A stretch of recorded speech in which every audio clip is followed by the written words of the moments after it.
Moms, we've all got them. Some of them are great. Some, not so much. These moms are the worst. Mary Ann Cotton, Ma Barker, and Anna Cunningham. 3 of the worst mothers in history. Let's dig into this.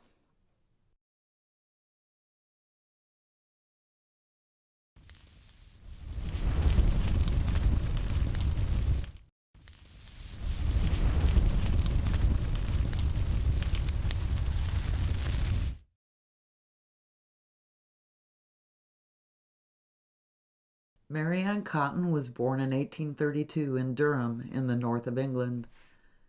In 1852, she married William Mowbray and started having children. A lot of children. Mary Ann and William had 8 or 9 kids in the first decade of their marriage. Many of their children reportedly died of gastric fever, an illness that was common at the time. At some point, William took out an insurance policy on himself and the remaining children. It doesn't seem Mary Ann was insured for some reason.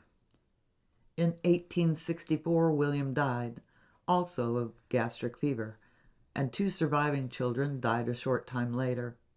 Mary Ann got the insurance money, dropped the remaining child off at her mother's house, and in 1865, she married George Ward. He died in 1866, and Mary Ann got another insurance settlement. Also in 1866, she started working for widower James Robinson. Within a few weeks, one of his children died of gastric fever. Early in 1867, Mary Ann went to visit her mother and daughter. Her mother died about a week after Mary Ann left. Mary Ann moved her daughter into the Robinson home, where she was still keeping house. In April, both Mary Ann's daughter and 2 of Robinson's children died. She would marry Robinson in August of that year and have 2 children with him, although only one survived. Mary Ann asked Robinson repeatedly to take out an insurance policy, but it seems he never did. Mary Ann left. The next year, 1870, Mary Ann found another widower, Fred Cotton, and even though she was still married to Robinson, she married Mr. Cotton, and they had a child. Before the year ended, both Fred's sister and his youngest child died. By the end of 1871, both Mr. Cotton and 2 more children died, and Mary Ann had another insurance payout and a stepson, Charles Cotton, to take care of. She became pregnant by another man, but said she couldn't marry him because of her stepson. Soon, that wasn't a problem. He was dead too. The police finally became interested in Mary Ann and found Charles Cotton had arsenic in his stomach when he had died. They decided to exhume the bodies of Mary Ann's recently deceased boyfriend and 2 other Cotton children. All were poisoned with arsenic. Mary Ann was charged with Charles Cotton's murder. Her baby was born in jail. Another daughter. It was her 13th child.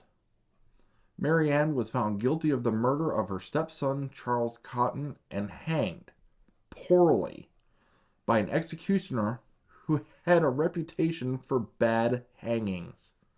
In 1873, she never confessed to killing anyone, and no one knows to this day how many victims there really were. It is estimated that there were at least 21. And only 2 of Mary Ann Cotton's children outlived her. Her son from her marriage to James Robinson, and the daughter born in jail.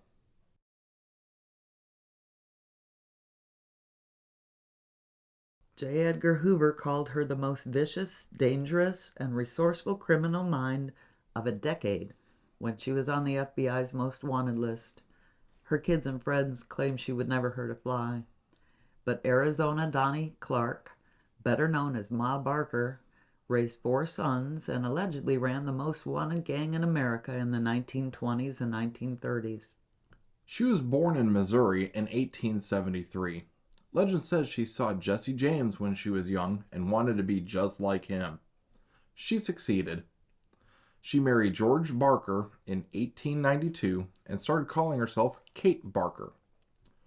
George and Kate had 4 sons: Herman, Lloyd, Arthur, and Fred, and they were very poor. By 1927, eldest son Herman was accused of shooting a police officer in a robbery. He took his own life to avoid prison. By the next year, her 3 remaining sons were all in prison. Ma kicked her husband out and lived in poverty, waiting for her sons to get out of jail. In 1931, Fred got out of prison and brought his friend Alvin Karpus with him to Ma's. They formed the Barker-Karpus gang, as they were called back then, and used Ma's tiny shack as their hideout. The gang robbed a store, and the next day, when the sheriff saw them, they shot him 4 times. In September of 1932, sons Alvin and Lloyd both got out of prison, and the gang started their crime spree for real. The gang's favorite crimes were kidnapping and robbery of payrolls, banks, and post offices. The territory they covered went from Minnesota and Wisconsin to Texas. Ma kept house and apparently was difficult to get along with. She had problems with many of the gang's girlfriends and seemed to prefer being the only woman in the house. There were reportedly more than 24 associates and members of the gang over the years. On January 8th of 1935, Arthur Barker was arrested in Chicago. He had a letter from Ma in his pocket. The letter led the FBI right to Ma Barker's Florida cabin hideout and right to Ma and Fred. The FBI surrounded the cabin on January 16th of 1935 and told everyone to come out. No one did. After a while, the FBI heard machine gun fire from the house, and the FBI responded with tear gas, machine guns, and rifles. The battle would go on for 4 hours. After the gunfire from the house finally stopped, Ma and Fred Barker were found dead in the front room. Fred had a .45 pistol, and by Ma Barker's left hand was a machine gun. The house was full of guns of all varieties and enough ammunition to start an ammo store. Ma's remaining 2 sons didn't meet better ends. Arthur Barker was killed when he tried to escape from Alcatraz in 1939. The last of Ma's boys, Lloyd, was released from prison in 1947. His wife killed him 2 years later.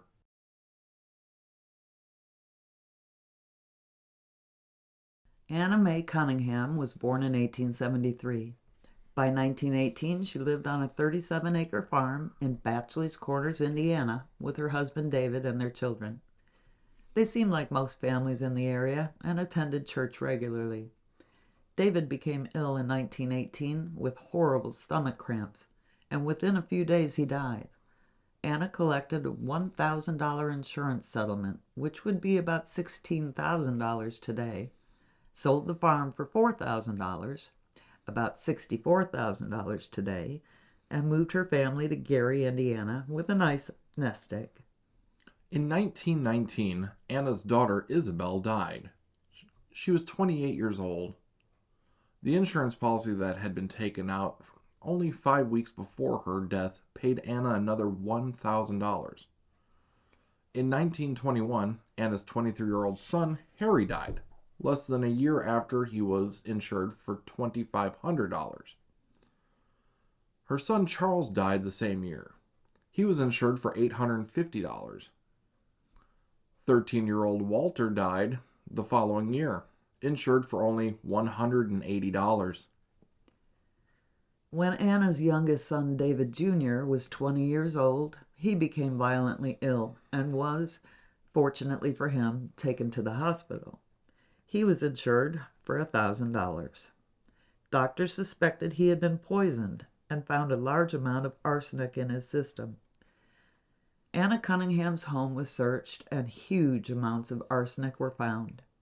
Anna said it was for plants. When more questions were asked, Anna collapsed. Anna's husband and 4 children were exhumed and examined. All had been poisoned with arsenic. Anna was arrested and charged with first-degree murder in the death of her son, Walter. Some newspapers of the time reported Anna confessed immediately. saying she thought their family would be together again in heaven. Others say she never confessed. She was tried in Crown Point, Indiana. The jury reached a unanimous guilty verdict and sentenced 49-year-old Anna to life in prison. Anna's son David was paralyzed at the time of her sentencing, but doctors thought he might make a full recovery. He was very lucky.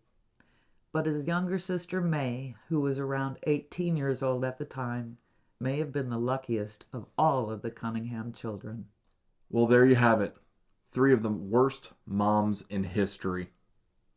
And hey, I'd like to give a shout out to my mom, Anita, who would definitely make the best moms list. Thanks, Mom. I'd also like to thank my mom. You know, without her, none of these videos would be possible. That's right. Stacy. Nathan here, the video editor. I would also like to thank my mom, Stacy. Thanks for watching. Don't forget to like and subscribe, and we'll see you on the next one.